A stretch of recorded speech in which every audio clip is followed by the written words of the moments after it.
નમસ્કાર મિત્રો, દેશ અને દુનિયાના સુપરફાસ્ટ સમાચારમાં તમારું સ્વાગત છે। સૌથી મોટા અને દુઃખના સમાચાર સામે આવ્યા છે। તાપી જિલ્લામાં બીએલઓ કલ્પનાબેન પટેલનું મોત થયું છે। સમાચાર મુજબ તેમને હાર્ટ એટેક આવતા હોસ્પિટલ લઈ જવાયા હતા, ત્યાં ફરજ પરના તબીબે તેમને મૃત જાહેર કર્યા છે। અન્ય મહત્વના સમાચારની વાત કરીએ તો ગુજરાતનો દરિયાઈ માર્ગ બન્યો છે આંતરરાષ્ટ્રીય ગેટવે। કેન્દ્રીય ગૃહ મંત્રાલય ઇમિગ્રેશન અને ફોરેનર્સ એક્ટ 2025 હેઠળ 3 નવા બંદરોને સત્તાવાર રીતે ઇમિગ્રેશન ચેકપોસ્ટ તરીકે જાહેર કર્યા છે। આ 3 બંદરોમાં કેરળમાં વિઝિઝામ્સ ઇન્ટરનેશનલ સીપોર્ટ અને ગુજરાતમાં હજીરા પોર્ટ તથા પીપાવાવ પોર્ટનો સમાવેશ થાય છે। આ 3 પોર્ટનો ઉમેરો કેટેગરી 2 એન્ટ્રી પોઇન્ટ્સમાં કરવામાં આવ્યો છે, જે આંતરરાષ્ટ્રીય મુસાફરોની અવરજવર માટે છે। અન્ય મહત્વના સમાચારની વાત કરીએ તો શિક્ષકોને બીએલઓ તરીકે જોડવાનો વિરોધ। વાંસદા પ્રાથમિક શિક્ષક સંઘે મામલતદારને આવેદન આપીને શિક્ષકોને બીએલઓ સહાયક તરીકે જોડવાના નિર્ણયનો વિરોધ કર્યો છે। સંઘનું કહેવું છે કે શિક્ષકોને ચૂંટણી કામે લેવાતા શાળામાં બાળકોના અભ્યાસ પ્રભાવિત થઈ રહ્યા છે। દરેક શાળામાં પહેલેથી જ 2 બીએલઓ છે, તેમ છતાં વધુ શિક્ષકોને જોડવાથી મહેકમ મુજબ શિક્ષકોની સંખ્યા ઘટ રહે છે, જેનાથી શૈક્ષણિક કાર્ય ખોરવાય છે। શિક્ષકોના શિક્ષણ કાર્ય માટે જ રાખવા માટે માંગ કરવામાં આવી છે। અન્ય મહત્વના સમાચારની વાત કરીએ તો આર્મ એક્ટના આરોપીને ગાંધીનગર કોર્ટે 10 વર્ષની સજા ફટકારી। ગાંધીનગર સેશન કોર્ટે આર્મ એક્ટના આરોપી રાજેશ જંગલી મહાતો મલ્લાને એનડીપીએસ કેસમાં ગુનેગાર ઠરાવ્યો છે। 2018માં ખારેજ એટલે કે ગાંધીનગરમાં તેના ઘરેથી એસઓજીએ 16 કિલોથી વધુ અન્ય સામગ્રી ઝડપી હતી।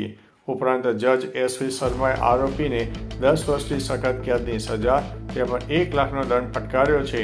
આરોપીને આર્મ એક્ટમાં પણ અગાઉ અટકાયત કરવામાં આવી હતી। અન્ય મહત્વના સમાચારની વાત કરીએ તો સુરેન્દ્રનગરમાં 11 કિલોમીટરની સૌથી લાંબી પદયાત્રા। સુરેન્દ્રનગરમાં સરદાર પટેલની 150મી જન્મ જયંતિ નિમિત્તે કુંડળાથી લાખણકા સુધીની 11 કિલોમીટરની સૌથી લાંબી પદયાત્રા યોજાઈ। સાંસદ ચંદુભાઈ સિહોરા, ધારાસભ્ય શામજીભાઈ ચૌહાણ અને નાયબ કલેક્ટર એસટી મકવાણાએ લીલી ઝંડી આપી હતી। લાખણકામાં પુષ્પાભર્યું સ્વાગત કરવામાં આવ્યું। નાયબ કલેક્ટરે પટેલના વિચારોને રજૂ કર્યા અને સૌને અમે બાળકને કોઈ પણ ભોગે ભણાવીશુંનો સંકલ્પ પણ લેવડાવ્યો હતો। અન્ય મહત્વના સમાચારની વાત કરીએ તો શહેજાદ ખાન પઠાણે ગંભીર મુદ્દો ઉઠાવ્યો। અમદાવાદ મહાનગરપાલિકાની સામાન્ય સભામાં વિપક્ષી નેતા શહેજાદ ખાન પઠાણે ગંભીર મુદ્દો ઉઠાવ્યો। ગુજરાત એટીએસે પકડેલા આતંકવાદીઓ પાસેથી એક રાઇઝિન નામનું કેમિકલ પાણીમાં ભેળવી શકાય છે। અમદાવાદમાં એએમસીના 238 વોટર ડિસ્ટ્રીબ્યુશન સેન્ટર પર કોઈ સુરક્ષા નથી। આ કેમિકલ પાણીમાં નાખવામાં આવે તો સવારે હજારો લોકોના મોત થઈ શકે છે। કોંગ્રેસે તાત્કાલિક તમામ વોટર સેન્ટર પર સુરક્ષા ગાર્ડ તૈનાત કરવાની માંગ કરી છે। અન્ય મહત્વના સમાચારની વાત કરીએ તો શિક્ષકોને રાત્રે બીએલઓની કામગીરીને લઈને બોલાવાતા શૈક્ષણિક સંઘમાં રોષ જોવા મળ્યો છે। જૂનાગઢમાં એસઆઈની કામગીરી માટે 200થી વધુ બીએલઓ સુપરવાઇઝર અને શિક્ષકોને મોડી રાત્રે જિલ્લા કચેરી બોલાવવાથી ભારે વિવાદ થયો છે। તંત્ર ઝડપ અને ચોકસાઈનો દાવો કરે છે, પરંતુ શિક્ષક સંગઠનનો આક્ષેપ છે કે આનાથી શાળામાં અભ્યાસ પર ગંભીર અસર પડી રહી છે અને શિક્ષકોનું માનસિક અને શારીરિક સ્વાસ્થ્ય જોખમાઈ રહ્યું છે। શિક્ષકોમાં ભારે રોષ વ્યાપી ગયો છે। અન્ય મહત્વના સમાચારની વાત કરીએ તો ભારત હારી ગયું, સ્વપ્ન થયું છે ચકનાચૂર। એશિયા કપ રાઇઝિંગ સ્ટાર્સની સેમીફાઇનલમાં બાંગ્લાદેશ એ ભારત એને સુપર ઓવરમાં હરાવ્યું છે। બાંગ્લાદેશ અને પ્રથમ બેટિંગ કરી હતી અને 194 રન બનાવ્યા હતા। ત્યારબાદ ભારતે નિર્ધારિત 20 ઓવરમાં 194 રન બનાવ્યા હતા। ત્યારબાદ મેચ સુપર ઓવરમાં ગઈ, જ્યાં બાંગ્લાદેશ જીતી ગયું છે અને ફાઇનલમાં પહોંચી ગયું છે। અન્ય મહત્વના સમાચારની વાત કરીએ તો શ્રેષ્ઠ ચૂંટણી કામગીરી બદલ બીએલઓ કીર્તિ કુમારને સન્માનિત કરવામાં આવ્યો છે। સુરેન્દ્રનગરમાં એસઆઈએ કાર્યક્રમમાં ઉત્કૃષ્ટ કામગીરી બદલ વટવાણ વિધાનસભાના booth number 229ના BLO Kirtikumar Jethalal સુમેરાને સન્માનિત કરવામાં આવ્યા. કલેક્ટર રાજેન્દ્ર કુમાર પટેલ અને નાયબ ચૂંટણી અધિકારી સુદીપ શાહે પ્રશંસાપત્ર આપ્યું. ડાંગસિયા વસાહત પ્રાથમિક શાળાના શિક્ષક કીર્તિકુમારે દિવાળીના તહેવાર પહેલા અને દરમિયાન પણ ફરજને પ્રાધાન્ય આપીને મતદાર યાદીનું મેપિંગ દિવાળી પહેલાં જ પૂર્ણ કરી દીધું હતું. અન્ય મહત્વના સમાચારની વાત કરીએ તો દિલ્હી બોમ્બ બ્લાસ્ટમાં તાલીમનો પર્દાફાશ. દિલ્હીના લાલ કિલ્લા નજીક 10 નવેમ્બર 2025ના રોજ કાર બોમ્બના વિસ્ફોટની તપાસમાં મોટો ખુલાસો થયો છે. પાકિસ્તાન સ્થિત જૈશ-એ મોહમ્મદના હેન્ડલર હંઝલા એ ધરપકડ કરેલા આતંકી ડોક્ટર મુઝમ્મિલ અહમદ ગનઈને એન્ટીક્રિપ્ટેડ એપ્સ દ્વારા બોમ્બ બનાવવાના 42 વિડીયો મોકલ્યા હતા. આ વિડીયો વ્હાઇટ કોલર ટેરર મોડ્યુલને તાલીમ આપવા માટે હતા, જેમાં ડોક્ટરો સહિત ઘણા ભણેલા લોકો સામેલ હતા. અન્ય મહત્વના સમાચારની વાત કરીએ તો ટ્રમ્પના પુત્રએ અનંત રાધિકા સાથે રાસ ગરબાની રમઝટ બોલાવી. અમેરિકાના રાષ્ટ્રપતિ ડોનાલ્ડ ટ્રમ્પના પુત્ર ડોનાલ્ડ ટ્રમ્પ જુનિયર ગર્લફ્રેન્ડ સાથે જામનગર પહોંચ્યા હતા. સાંજે એરપોર્ટ ઉપર ઉતરીને VVIP સુરક્ષા સાથે વનતારા પ્રોજેક્ટ પહોંચ્યા હતા.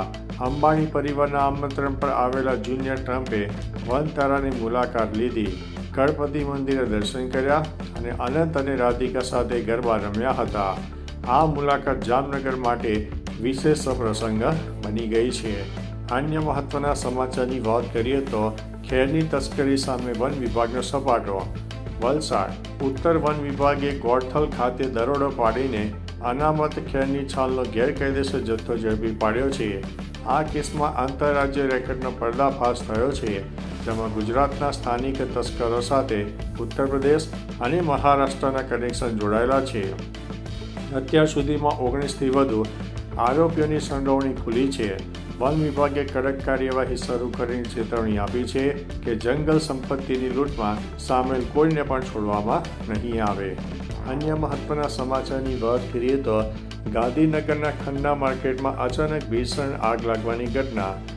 ગાંધીનગરના ખન્ના માર્કેટમાં અમર પૂજા ફ્રૂટ શોપના ગોડાઉનમાં ભીષણ આગ લાગી હતી. ધુમાડાના ગોટે ગોટા આકાશમાં ફેલાતા માર્કેટમાં અફરાતફરીનો માહોલ છવાઈ ગયો. ગોડાઉનમાં ફળફળાદીનો મોટો જથ્થો હોવાથી લાખોનું નુકસાન પણ થયું છે. જાણ થતાં ગાંધીનગર ફાયર વિભાગની ટીમોને ઝડપથી આગ ઉપર કાબૂ મેળવ્યો અને આસપાસની દુકાનોને બચાવી. શોર્ટ સર્કિટને કારણે આગનું પ્રાથમિક કારણ માનવામાં આવે છે. અન્ય મહત્વના સમાચારની વાત કરીએ તો સસ્તા ભાવમાં ખરીદો ઘર, છેલ્લી તારીખ નજીક છે.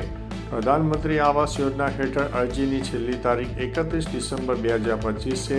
પાત્ર લોકોને તાત્કાલિક CSC કે પોર્ટલ પર અરજી કરી દેવી જોઈએ, કારણ કે તારીખો પણ બદલાઈ શકે છે.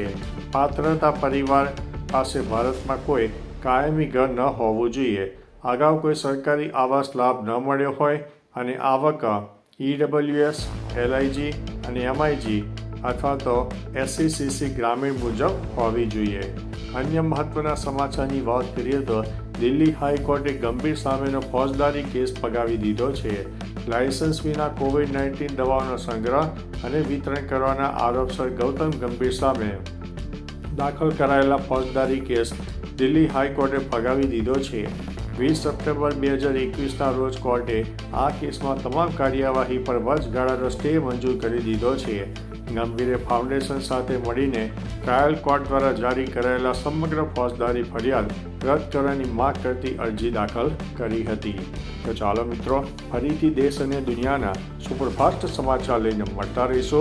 ત્યાં સુધી અમને રજા આપશો. નમસ્તે.